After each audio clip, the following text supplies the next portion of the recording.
Good morning, everybody, and welcome to CES 2019. I'm Dan Visa with Trillium Secure.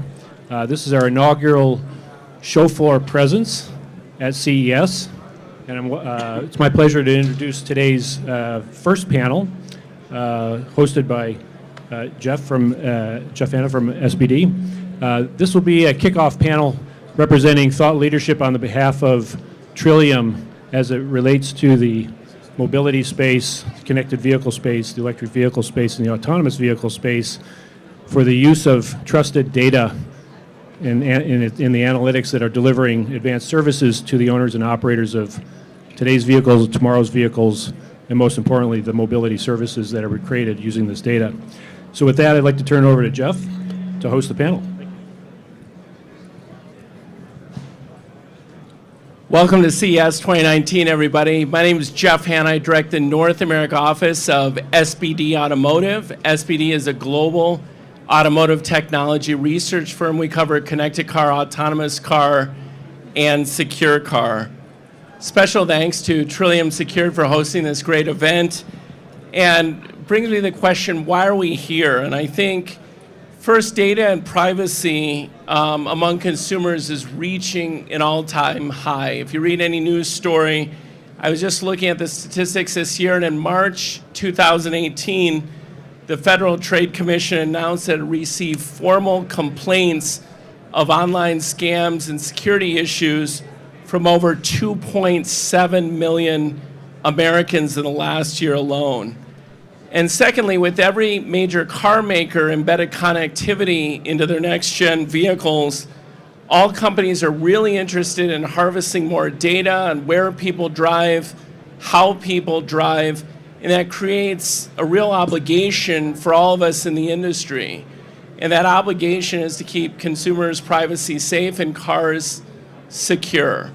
Thankfully, I don't have to answer all these tough questions. We've got 4 outstanding panelists with me here today.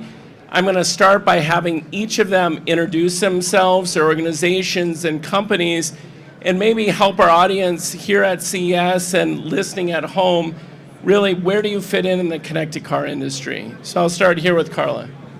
Thank you, Jeff. My name is Carla Bailo. I'm the CEO of the Center for Automotive Research. We're located in Ann Arbor, Michigan. And our group does, we're a nonprofit. We do unbiased, independent research focused on the sustainability of the automotive and mobility industry. We have one group specifically focused on transportation systems analytics. That's where we do work in smart mobility, smart cities, cyber, artificial intelligence, etc. And an interesting side note, this morning I just got an email that I had been hacked and they were asking me to put money in a Bitcoin account. Needless to say, I deleted it, but this is real stuff that's going on. Excellent. Karl? Hello, I'm Karl Heimer. I apologize for the frogs in my throat. So I'm a senior technical advisor for cybersecurity to the MEDC, Michigan Economic Development Corporation, specifically the Michigan Auto Office and the Michigan Defense Center. So obviously, Michigan deeply cares about the automotive ecosystem, not only the OEMs, but also suppliers and even service providers at this point. It has a core interest in developing and nurturing research as well as product, and also to develop, attract, and retain talent. So I assist in those capacities for the state. My background is in secure product development and special tool creation, and been doing cyber since before it was a word, the 90s. So thank you. Go ahead, Gary. Hi, Gary Hallgren. I am the president of Arity. So Arity has unique intellectual property to help you identify and quantify risky driving. We've been doing that for over 10 years, connect to 10 million devices, and really have this unique way to identify and quantify that. We're owned by the Allstate Corporation, so we grew out of the Allstate Corporation, but the focus is really around a much broader picture of making transportation safer, smarter, more useful for everyone. So we're selling services not only to other insurance companies, but then also to automotive companies and everyone in the shared mobility community that is moving from old modes of transportation to new, because the world is changing. That it is. How about Dee? Hi, good morning. This is Dima from University of Michigan, Dearborn, and I'm a social professor from the Computer Information Science Department. I also serve as the director of the Cybersecurity Center of the university. I'm also a security researcher. I have led several research projects that is sponsored by either federal government or the industry. For example, we have developed a new risk assessment framework that for connected vehicle applications. Because different threats have different risk levels, so that threat model can be used to guide the guidance of development of secure automotive driving applications. We also have a project that focuses on we use advanced machine learning techniques, especially deep neural network develop intrusion detection system for in-vehicle network. We also have a project that is focused on the user privacy on emerging mobility service applications. We use blockchain as well as advanced differential privacy to develop advanced algorithm to provide user privacy from data collection, data generation, data sharing. And also, as cars are, separate physical system where safety is important, we also study. I have two PhD students work on the co-design of security and safety. We study the impact of security on safety and how to develop secure solutions with safety as a requirement, and also, study how to harmonize the system response to satisfy both, security and safety. Yeah. I think that's pretty much about my research. Yeah. Excellent. As you can hear, we've got some amazing expertise up here on stage. The way we're going to run today's panel, I'll be asking the questions for about the next 30 minutes. We would like all of our audience to get involved. I'll save 5 or 10 minutes at the end for us to turn the tables on you guys and for you to ask us questions, and we'll do our best to get those answered. So since we are at CES, the C for CES starts with the consumer, of course, and research shows that consumers more and more are concerned when it comes to their privacy, especially in a connected car. So whether it's congressional hearings, things we're reading on the web, as well as regulation like GDPR, the new California Privacy Act, I would like to get the panel's take on how the industry is reacting to the end consumer and to this onslaught of regulation. So maybe I'll start with Carla and then Gary, and then we can open it up from there. Yeah, it's the industry's taking it very seriously. Personal data has to be kept secure to keep that trust. When we talk about connected and autonomous vehicles, it's all about the consumer experience and the trust. And if the customer doesn't trust the product and trust that their data will be safe, it's going to be extremely difficult for this technology to progress. The fact that there aren't many regulations today, except one state has taken a kind of provocative way to manage it, it needs to be thought about. It needs to be thought about who owns the data and who's really responsible to keep it secure, and who will be the watchdog or the monitor of that. And it will revolve around who owns the data. So as we look at smart cities too, and many cities are seeking to put all kinds of data into the cloud to help with mobility solutions, again, the customer data and that security has to be guaranteed. Gary, how do you think about data ownership? Obviously, do the OEMs own that? Do the consumer own that? How do you address that at Arity? Yeah, so the first thing that I would say is that it definitely is the consumer owns their data. They're generating the data. It is theirs, and we need to be thinking about it in that way. GDPR is such an interesting, it's an interesting regulation. I'll PG this a little bit, but a lot of people call it the gosh darned privacy regulation, or something else when you're not streaming something live on CES that's going to be recorded. But when you start to dig into it in detail, we went through and were certified in doing this, and the reality is it is a lot of really good data hygiene. What it's about is understanding what data you're collecting, who you're collecting it from, being able to know that it's inside of your system and being able to delete it if you want to delete it. And really, it's no different as we went through it to see if any other Sarbanes-Oxley type requirement that a corporation needs to have in order to do data checks on what you're doing. So we took it a step further and said, we're not just going to do that for European data that we collect, we're going to do that across the board because everybody should be able to do these things. So I think the first thing for the audience, when you hear that word, read what it actually means, start to identify what it means inside your systems, and then architect your systems to do it. So now we move over to car companies. And that the car companies are going to run into the same thing. They're pulling a lot of data out. I think the two things you're going to realize as a car company, one part is you want to maybe sell anonymous data. And what does it really mean to anonymize data? And that's changed an awful lot. It isn't just getting rid of the car ID or your name on it. There's a lot to do with the origins and destination, a lot of things around GPS to truly anonymize it. And then the other part is to understand the opt-in and opt-out capabilities. So a lot of work whenever you're building platforms like this is around how do you collect data like this, and then how do you truly anonymize it so that you can use it for a variety of other purposes. Excellent. Karl or Dee, would you like to jump in on just what you're seeing in terms of some of these privacy or data ownership aspects? Sure. So there's, I guess, three comments. The first is the automotive OEMs take it extremely seriously. Going back literally 10 years, some of them were saying that their most pressing concern in the security domain was actually protecting customer data. They're deeply committed to making sure their customers have the best experience and making sure they're cared for. Maybe something you don't read in the newspaper every day, but it was a design concern for now nigh on a decade. Second thing, this kind of flies, the protections we have kind of flies in the face of some emerging regulations such as electronic data recorders. And so there are certain requirements, especially for commercial vehicles, that need to be excluded, or we need to think about how the laws are written. And I like the CPA better than the European standard because it's an opt-out rather than opt-in. I think it's very hard to collect opt-in on the front side of a lot of near real-time kinds of transactions that you expect in a car, whereas opting out is a little bit different. Excellent. Easier post-facto. Dee. About data privacy, I just want to mention one important point.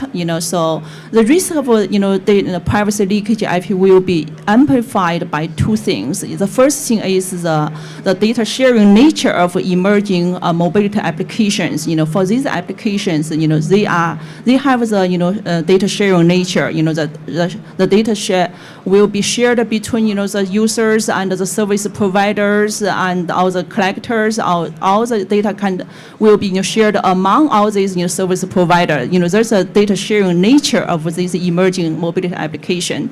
Another factor is the development of advanced data analytics analytics. So the formerly innocent, similar innocent data will reveal personal information under these advanced data analytic techniques. For example, the accelerometer data, and which seems innocent, but after some the algorithm running on this data, we can show the braking pattern of the driver or the whereabouts of the driver. Yeah. Excellent. So let's talk for a minute about automotive cybersecurity. We've got a great solution by our host today, and at SPD Automotive, we believe there are at least 65 threat surfaces for a modern connected car. I want to ask each of you about sort of the threats that are emerging in automotive cybersecurity, and a lot of our audience, either listening online or listening here at the show, maybe I'll ask each one of you a couple best practices that they may not be thinking about or you're seeing in the industry. So this time I'd like to start with Dee and Karl, and then we'll expand from there. Okay, for me, I think, the cyber threat is real. As early as, 2010, University of Washington and University of San Diego researchers have already demonstrated, the car can be hacked by all the input interfaces, not just, the wireless communication interface. Even the CD player can be used as a, as an entry point for virus. And also, the situation can become, worse because of, the connectivity. And I believe in connectivity, the cars will be connected not just, with the infrastructure, but also with the pedestrian and in the future with, other cars around.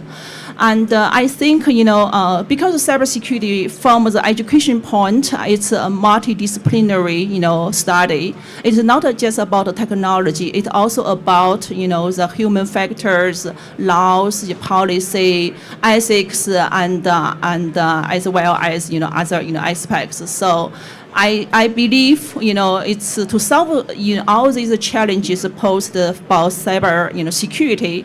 We need a kind of, concerted effort, from not just from the, security people, but also from, the auto industry, like the OEM suppliers and other, technology vendors, and also the government, maybe the city planning, should be also considered, and, the general, the public as a whole to solve all these, emerging challenges. Yeah.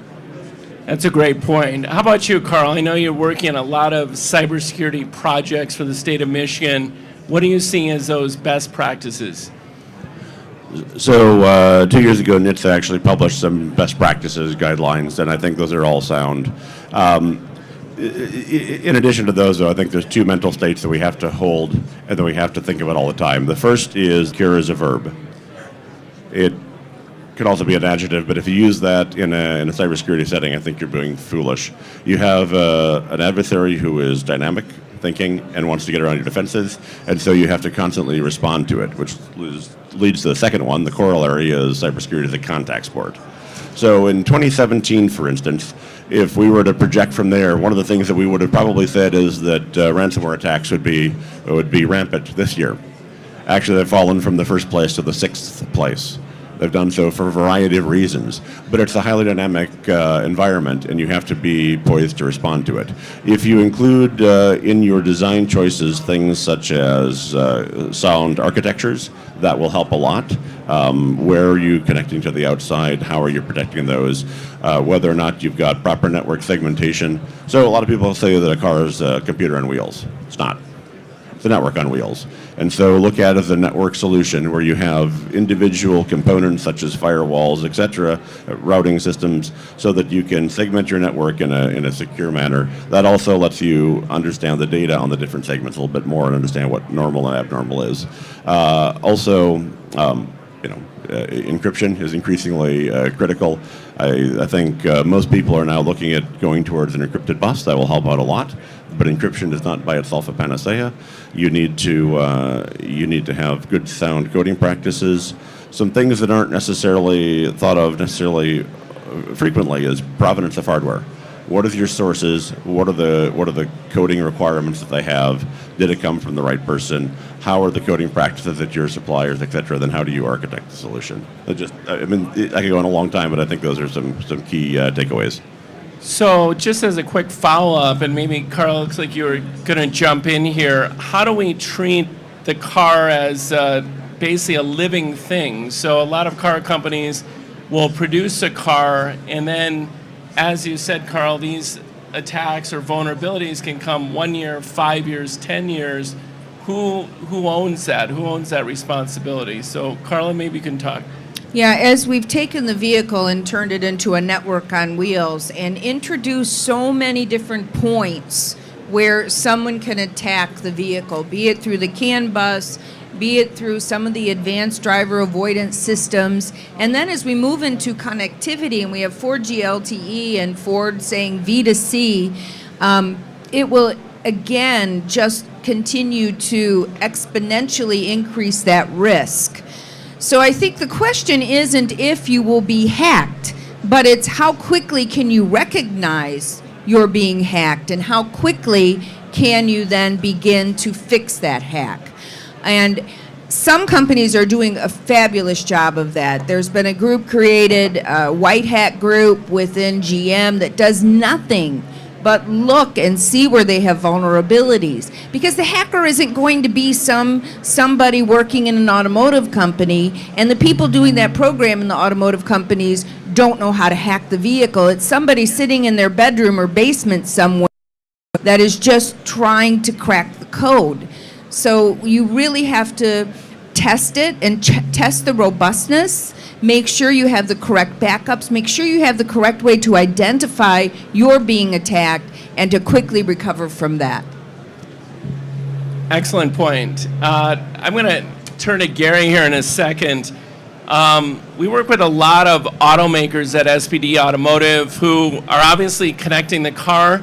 They want to share data with third parties, with smart cities, with other partners throughout the ecosystem. In fact, in 2019, we're predicting in the US market over 60% of cars will be connected.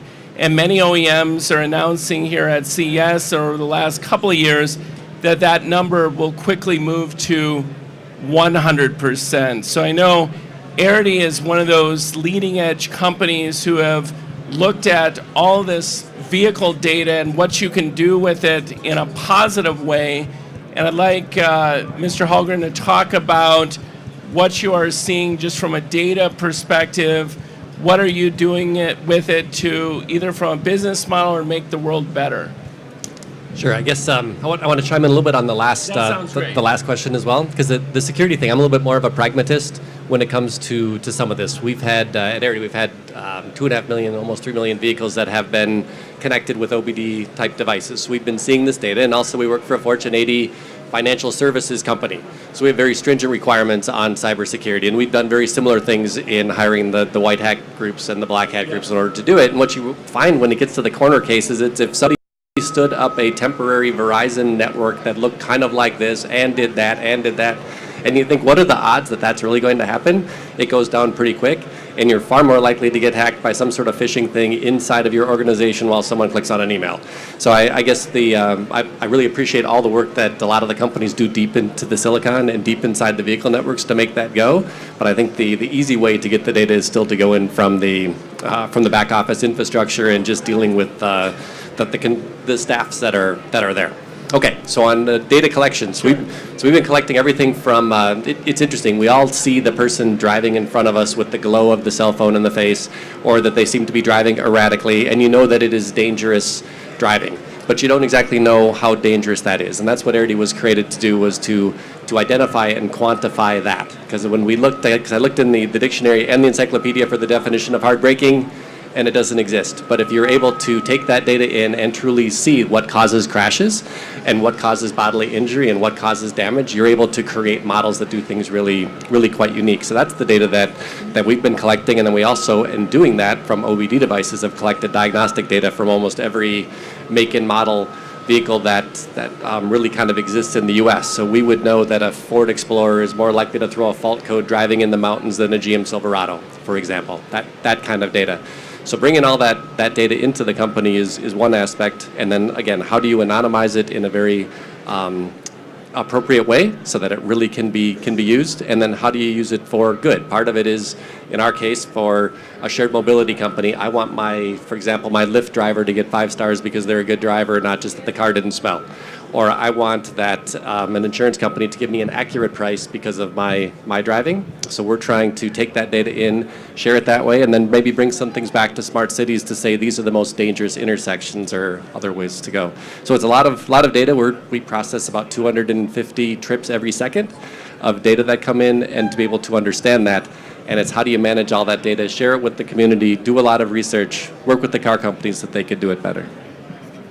Carla, just from the Center of Automotive Research, what are you seeing from sort of your members and clients on the use of data? Are you seeing compelling use cases emerge?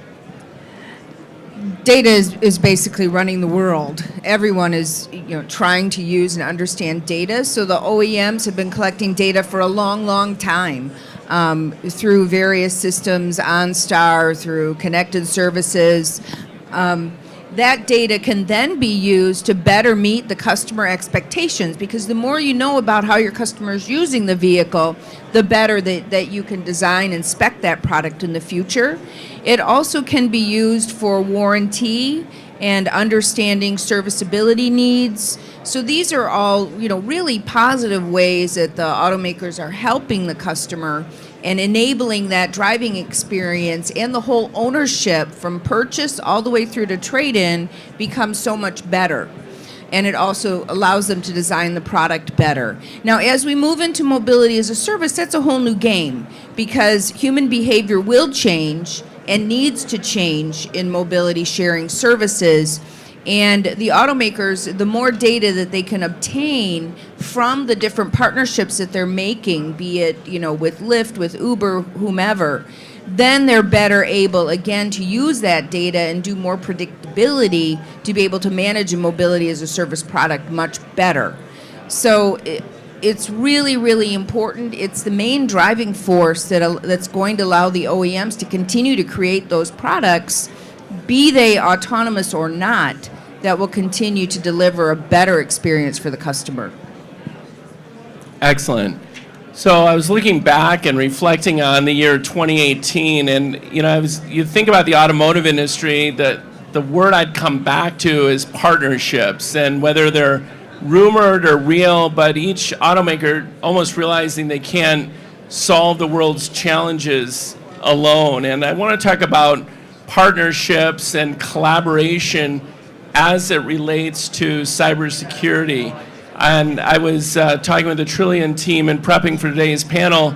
They are now using blockchain technologies as well to improve the security of a modern connected vehicle.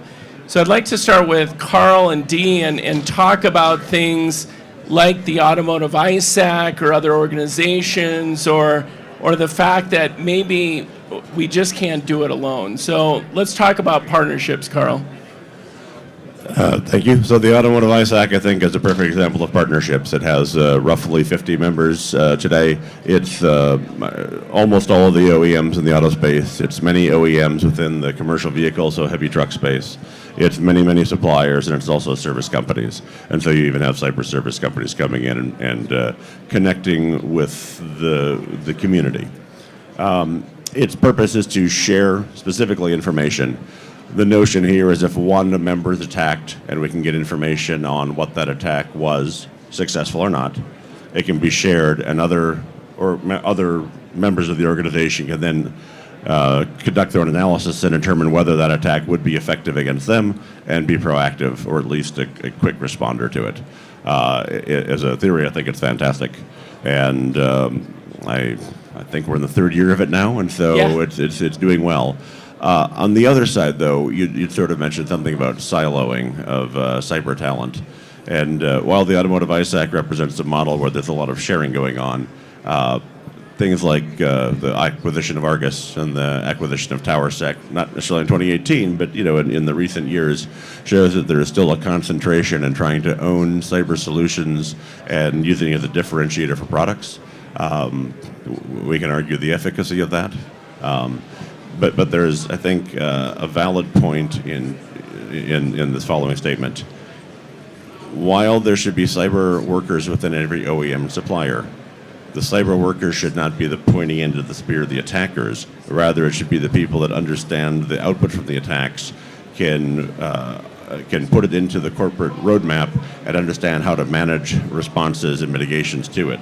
The people that actually conduct the attacks are very strange people, for the most part. I've worked with lots of them. They don't fit well in large corporation structures. Right. Companies want to acquire them, and invariably, if you're a Fortune 100, 500, whatever company, the environment is either bad for them or it's bad for the people around them, and it ends up breaking, and it frustrates everybody. It would be much better to have a couple of those organizations as specialty houses where you go and you get the raw data for novel attacks, and then use your blue team forces to help protect your products. I think that is a way that, instead of acquiring them necessarily, maybe have a clearinghouse of proven, red team attackers that could be generally used and help the industry as a whole. A thought. So, Dee, as you've conducted research into the cybersecurity space, what's working out there? How are people collaborating or not collaborating? Yeah, definitely, so collaboration is a must, so when we deal with, the cyber attack, we deal with automotive cybersecurity. In University of Michigan, and we have the Mobility Transformation Center, the MTC. The center actually is sponsored by both the government and the local industry, which provides funding opportunities for faculty members to conduct research that actually are interested by the industry. So actually, we have the leadership companies who provide these research topics. These research topics are not brought by professors, by research faculty members, but actually these topics are interested by all these companies. They provide these topics, and then we write a proposal to conduct specialized research on these topics. I think it's one way for the research community to collaborate with the industry.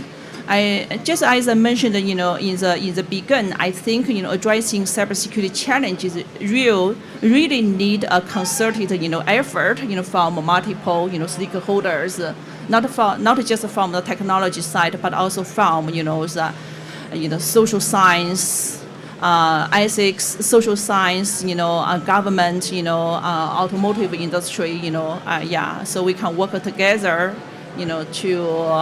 to address, all these, challenges, Yeah, I think we really need collaboration more than ever, and we need to work together and share the information amongst all the automakers.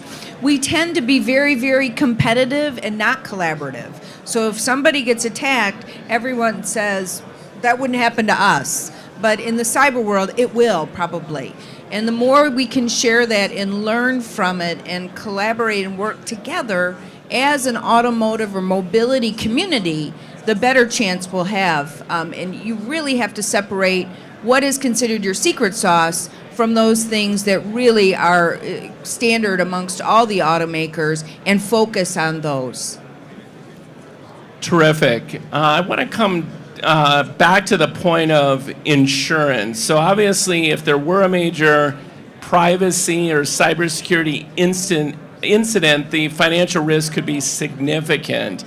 And I was talking with the panelists today on what is the role of the insurance carriers in potentially insuring for a potential event, or even what is the role of reinsurers if it reached a certain level. So maybe Gary, with your background, you could talk about how the insurance carrier industry is thinking about this risk. Yeah, the interesting thing about that is I'm about as far from being an insurance person as what you would think. So Arity's a technology company, and I've been pulling data from cars and trucks for 20 years, and not on the insurance side. But that being the case, I think as I think about the data risk, we all, no matter what corporation you're in, have a huge data risk. And I do think that there will be businesses that will come up to help companies manage that risk in the right way, no matter if you are Target or if you're Universal Studios or if you're Ford or GM.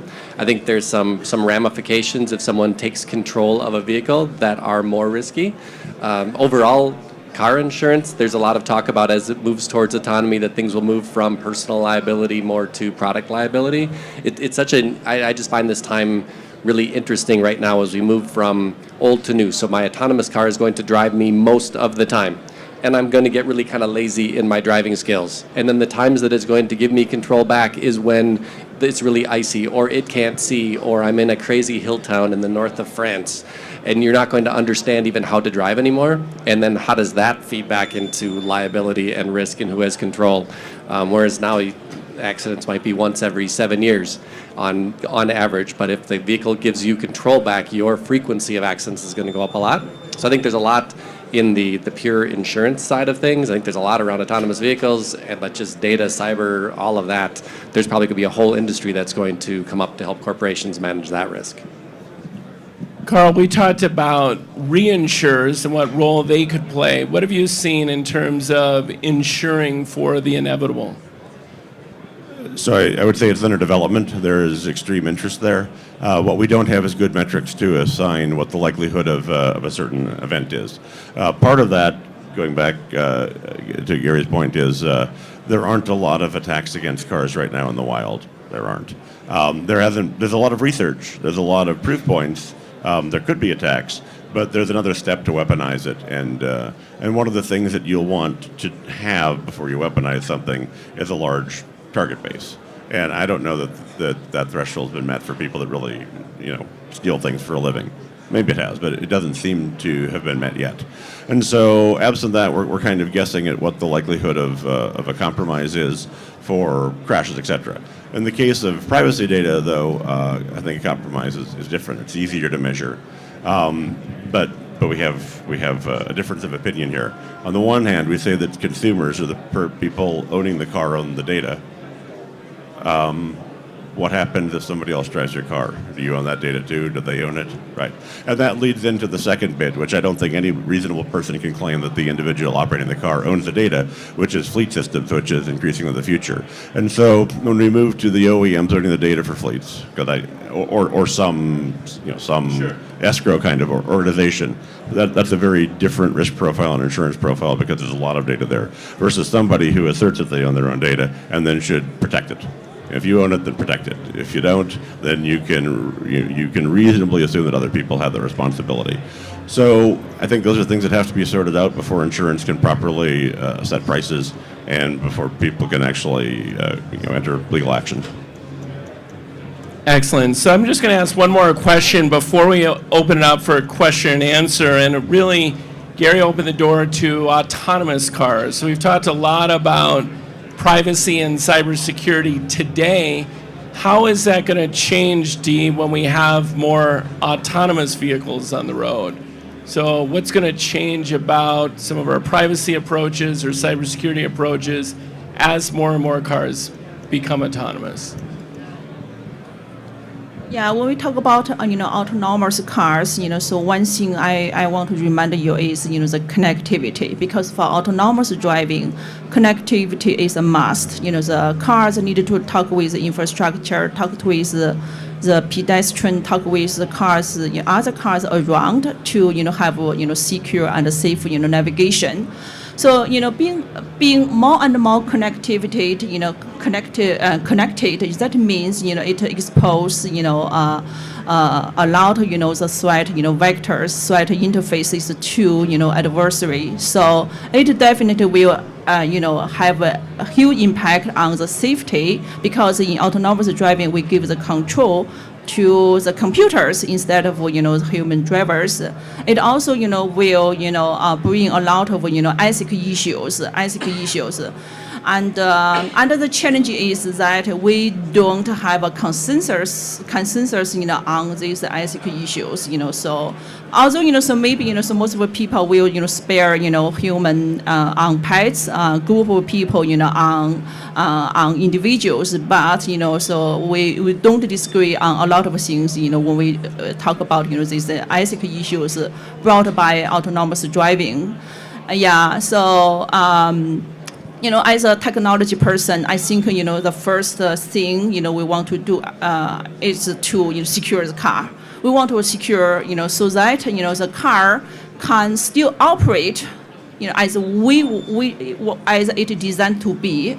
So we want hardware protection around the ECU and the software protection in the vehicle, and also the network monitoring inside and outside the vehicle, cloud secure cloud service and secure applications. That's the first thing we want to do, secure the car, and then we have the policy laws enforced, and the next we should have a certain level of consensus on ethics.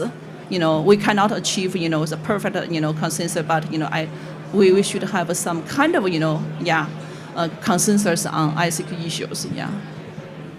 Absolutely. So in the interest of time, I really want to get some feedback from our audience today. So we've got about 5 minutes here. Maybe raise your hand if you have a question for any of our panelists here. I'll call on you, repeat the question. We do our best to get those answered.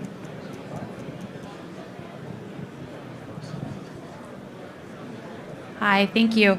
Karl, you have a lot of industry experience with security, both as part of an industry player and as a consultant to both industry players and state governments. That gives you full visibility to all aspects of data security. Specific to government side of the equation, what are you hearing about data privacy and security? I think probably the best example I can give you is I was part of the Columbus Smart City project, and the government is extremely, extremely careful about how they're managing the public data. It's in their domain, they own the data. It's very important that it be anonymized to be able to then be utilized to be able to improve the services of not only mobility but everything in the city fundamentally. It's top of mind in any system that's being developed and is one of the key parameters when it's thought about. So definitely government is concerned. There aren't a lot of rules and regulations today, so it means that they have to really work with companies that have that core competency and ensure again that that data is protected. What they will start to do is probably do just small groups of studies, trying out with maybe 100 people and making sure before they then expand it throughout the entire city. Excellent. Can we get another question from our audience? Hi, thank you. This question is for Dr. Dima. Universities make great partners in the automotive industry for testing and research, and I'm sure OEMs are reaching out to you and universities in general for this kind of engagement. Have you seen an increase in this demand lately, and how do you utilize your resources to best help OEMs? That's a very good question. So actually, for us, so because as a education institution, and one of our goal is to help, the workforce development for especially for the economy of the Southeast Michigan, and we work with a lot with the industry partners, and we ask their workforce needs, and at the University of Michigan, and we actually so last year we offer a bachelor degree in cybersecurity. And we are going to offer a new master degree in cybersecurity starting this fall. And when we design the curriculum, we receive feedback from our advisory, about the members, and hear what they need, what knowledge base, and what the skill set you need, and we incorporate this feedback into the curriculum development of our degree programs. That's I think is one way for us to contribute to to work with the industry, to especially on the automotive cybersecurity side, and we also have open the research collaborations, and we participate into the MTC. We also we have in University of Michigan, we also have the for example, one example is for the Ford Alliance program, where we work with we receive funding from Ford to conduct research projects that is in this area. Yeah. I'm going to chime in just a second. My advice for corporations would be reach out to the schools and set things up. There's a lot that you can do. At Arity, we have relationships with 3 different universities, and we run semester-long programs with the kids or the young adults that are in that class. And then the other piece of advice is get engaged with them. What we found is if you just let them to go off in the semester and do what they're doing, what they came back with wasn't as useful. But if you work with them, the more that you put in, the more that you get back out. But the schools are eager for it, the classes are eager for it, and you can do a lot of really, really good stuff with the schools. That sounds great, everyone. As you can hear and hopefully saw online, we had a great session. We talked about technology, privacy, collaboration, and really getting involved with the university committee. On behalf of SPD Automotive, I'd like to thank all of our great panelists, thank Trillium Secured, and wish everyone an amazing CES 2019. Let's get a round of applause out there.